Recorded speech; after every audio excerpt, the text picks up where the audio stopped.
Uh,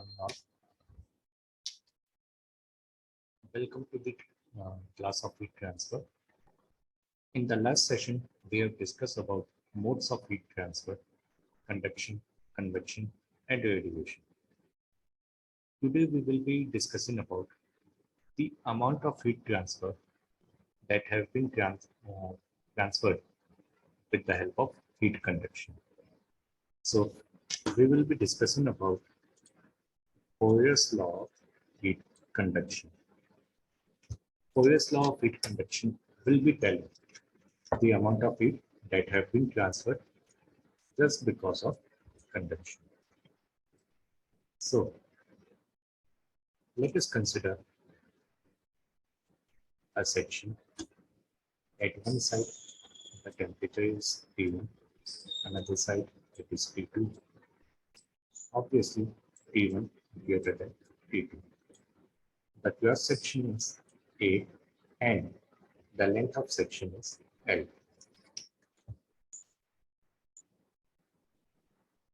Since T1 is greater than T2, the heat will flow from the direction T1 to T2. The Fourier law states that the rate of heat transfer, that is Q, is directly proportional to temperature difference across the medium and cross section intercepted by the direction of heat flow. Also, the Q is inversely proportional to length of the system or medium. Or we can say it is proportional to temperature gradient in the direction of heat flow. So if we combine all these outputs, then we can have a mathematical equation which states that the rate of heat transfer by conduction in a given direction is proportional to area normal to the direction of heat flow and temperature gradient in that direction. So mathematically, Q will be equal to minus Ka dt by dx, and its unit will be watt or joule per second.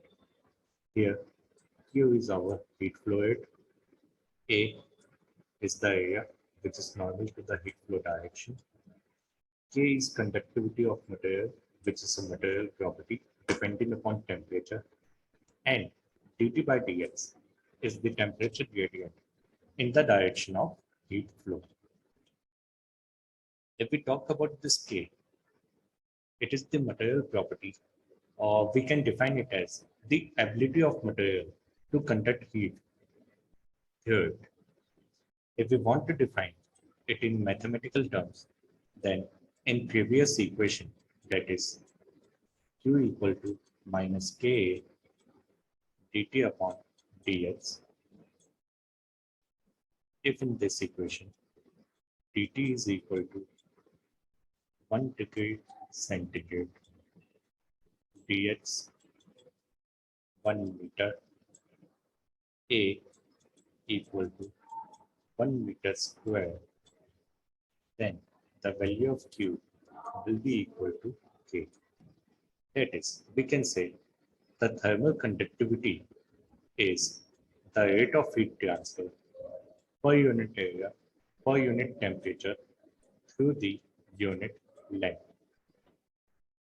However, this law, this Fourier law, have some limitation. The limitations are basically its assumption. While, the, while in Fourier's law, we have assumed a unidirectional heat flow. Unidirectional heat flow means that the heat flow will be taking place only in one direction. That direction may be X, Y, or Z. But in actual cases, the heat flow can take in any direction. Then we have assumed the heat flow in steady state. That means the temperature will not change with respect to time or position. That is, temperature is not a function of time. Third, we have assumed the temperature gradient, that is dt by dx, as constant. dt by dx as constant, which is also not true in most of the actual conditions. Then we have considered the value of thermal conductivity to be constant. That is, the material is isotropic. This thermal conductivity actually depends upon the structure of material.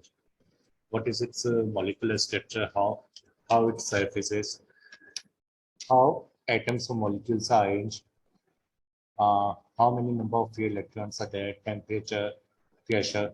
It depends upon many things. So saying that the thermal conductivity will be same in all direction, it is not true. It may be same or it may not be same. Then, since we have considered a unidirectional heat flow, we are considering the other phases of the system or medium to be perfectly isothermal. That is, no heat transfer will be taking place from those surfaces. And one more assumption that we have taken is there is no internal heat generation. There will be no internal heat generation in the system in which the Fourier's equation will be, or Fourier's law will be applied. So these assumptions that we have taken, they are only working as the limitation for the Fourier equation. Since it is saying, it is assuming that the heat flow is unidirectional, but we know the heat flow can be in any direction. It is saying the heat flow is in steady state, that is temperature is not changing with time. But in actual condition, whenever the heat will be transferring, some changes, however minute it may be, it will be observed. Then it is saying that conductivity is constant, which is also not true in each and every case. If it is constant, the material is isotropic, but if it is not, the material is anisotropic. And then it is saying that both the phases are isothermal, both the remaining phases are isothermal, and also there is no internal heat generation, which is also not true. So basically we need an equation for solving in such a way that these assumptions does not hold good there.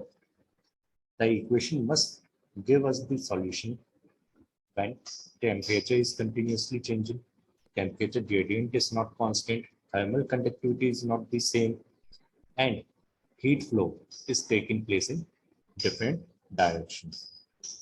So that equation is known as general heat conduction equation. We will be seeing this general heat conduction equation in our coming classes.